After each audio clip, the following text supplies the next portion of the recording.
एक बार की बात है, एक गांव में एक दंपत्ति राम और सीता रहते थे।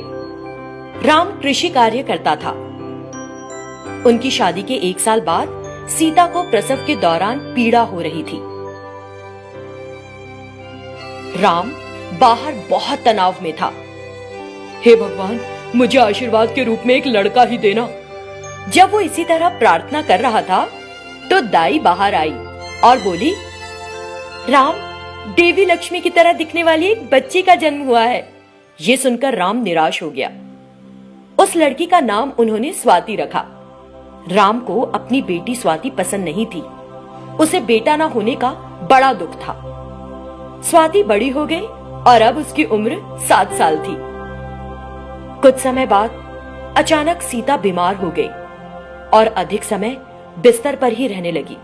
एक दिन, बेटी स्वाति, मैं लंबे समय तक जीवित नहीं रहूंगी।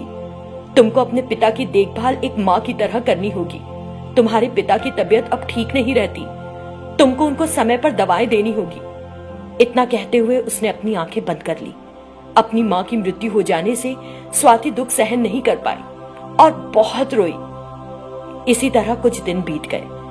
गरीब स्वाति ने सिर्फ 7 साल की उम्र में घर के सारे काम करने शुरू कर दिए। एक दिन, पिताजी, मैं पढ़ना चाहती हूँ, क्या आप मेरा एक अच्छे स्कूल में दाखिला करा देंगे? मेरे लिए अब तुमको खाना खिलाना भी मुश्किल हो रहा है, अब पढ़ाऊं भी। इतना कहकर वो खेत में चला गया। इस बात से स्वाति को बहुत दुख हुआ। पिता ने ऐसे क्यों कहा? मुझे बहुत बुरा लगा। मेरी माँ जीवित होती तो कितना अच्छा होता। जब राम खेत से घर आ रहा था, एक व्यक्ति कृष्ण ने कहा, राम, तुमने अपनी पत्नी को बहुत कम उम्र में खो दिया। अब भी तुम जवान ही हो। अगर तुम शादी करना चाहते हो तो बताओ, मेरे जानने वालों में बात करता हूं। अच्छी तरह सोचकर बताना। इतना कहकर वो वहां से चला गया। उसकी बातें सुनकर राम का दिल फिर से शादी करने का होने लगा।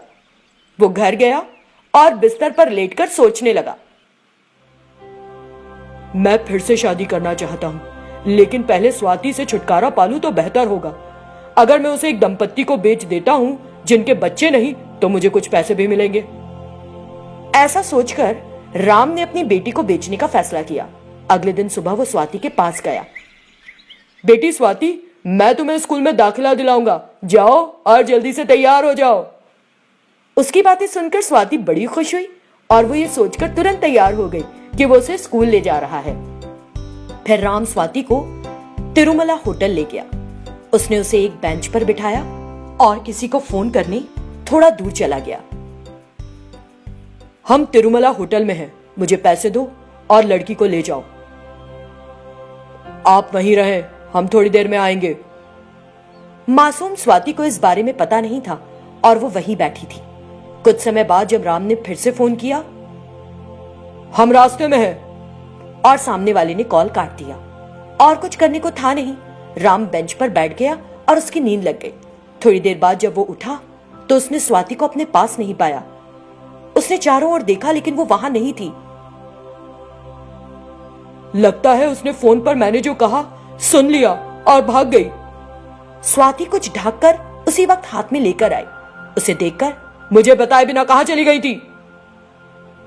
जब आप यहाँ सो रहे थे, मैं उस होटल में गई। मैंने वहां कुछ काम किया और आपके लिए खाना लाई हूँ। आपकी तबीयत ठीक नहीं है ना? माँ ने मुझसे कहा था कि बाबा का ख्याल रखना। ये खाना खा लीजिए बाबा, पहले ही बहुत देर हो चुकी है। उसकी बातें सुनकर राम की आंखों में आंसू आ गए और बहुत शर्मिंदा हुआ। स्वाति के चेहरे में उसे अपनी माँ का चेहरा दिखा। उसे अपनी गलती का एहसास हुआ। वो तुरंत स्वाति को एक अच्छे स्कूल लेकर गया।